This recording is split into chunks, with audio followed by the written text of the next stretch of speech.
चुनाव आयोग के 2 नए चुनाव आयुक्तों के नाम फाइनल हो चुके हैं। प्रधानमंत्री की अध्यक्षता वाले पैनल की गुरुवार को बैठक हुई। इसके बाद नेता विपक्ष अधीर रंजन ने मीडिया से बात की।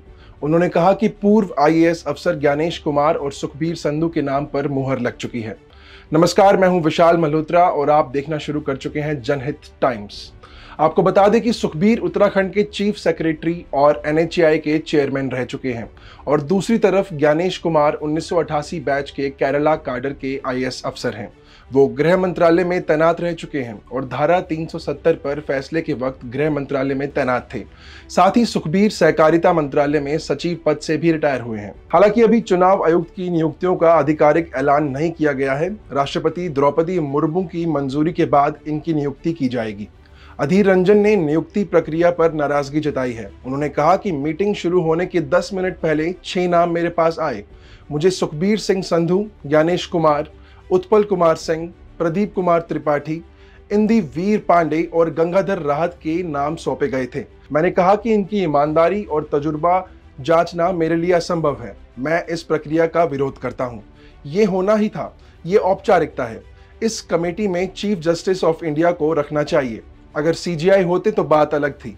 कल रात मैं दिल्ली आया तब मुझे 212 लोगों की लिस्ट सौंपी गई थी। इतने कम समय में सभी का प्रोफाइल जांचना असंभव था। नियम के मुताबिक चुनाव आयोग में एक मुख्य चुनाव आयुक्त सीईसी के अलावा 2 चुनाव आयुक्त होते हैं। एक चुनाव आयुक्त अनूप चंद्र पांडे फरवरी में रिटायर हो गए थे। दूसरे अरुण गोयल ने 8 मार्च की सुबह अचानक इस्तीफा दे दिया, जिसे राष्ट्रपति द्रौपदी मुर्मू ने 9 मार्च को स्वीकार कर लिया था। 3 सदस्यीय चुनाव आयोग में सीईसी राजीव कुमार ही अकेले बचे थे। अरुण गोयल मुख्य चुनाव आयुक्त बनने की कतार में थे, क्योंकि मौजूद सीईसी राजीव कुमार फरवरी 2025 में रिटायर होने वाले हैं। गोयल ने 21 नवंबर 2022 को चुनाव आयुक्त का पद संभाला था। उनका कार्यालय 5 दिसंबर 2027 तक था। चुनाव आयोग के सूत्रों के मुताबिक गोयल और सीईसी राजीव कुमार के बीच फाइल पर मतभेद है। हालांकि गोयल ने इस्तीफे के लिए निजी कारणों का हवाला दिया है। केंद्र ने उन्हें पद छोड़ने से रोकने की कोशिश की थी। गोयल की सेहत भी ठीक नहीं है, इसलिए खराब सेहत के कारण इस्तीफे की अटकलों को खारिज किया गया है। द हिंदू की एक रिपोर्ट के मुताबिक मुख्य चुनाव आयुक्त राजीव कुमार और चुनाव आयोग लोकसभा चुनावों की तैयारियों का जायजा लेने पश्चिम बंगाल गए थे।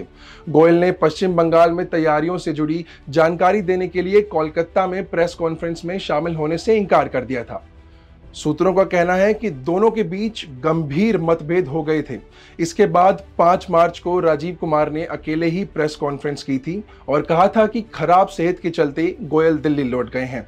अरुण गोयल के इस्तीफे के बाद 3 सदस्यीय चुनाव आयोग में केवल सीईसी राजीव कुमार ही रह गए हैं। इससे पहले अनूप पांडे 15 फरवरी को चुनाव आयुक्त पद से रिटायर हुए थे।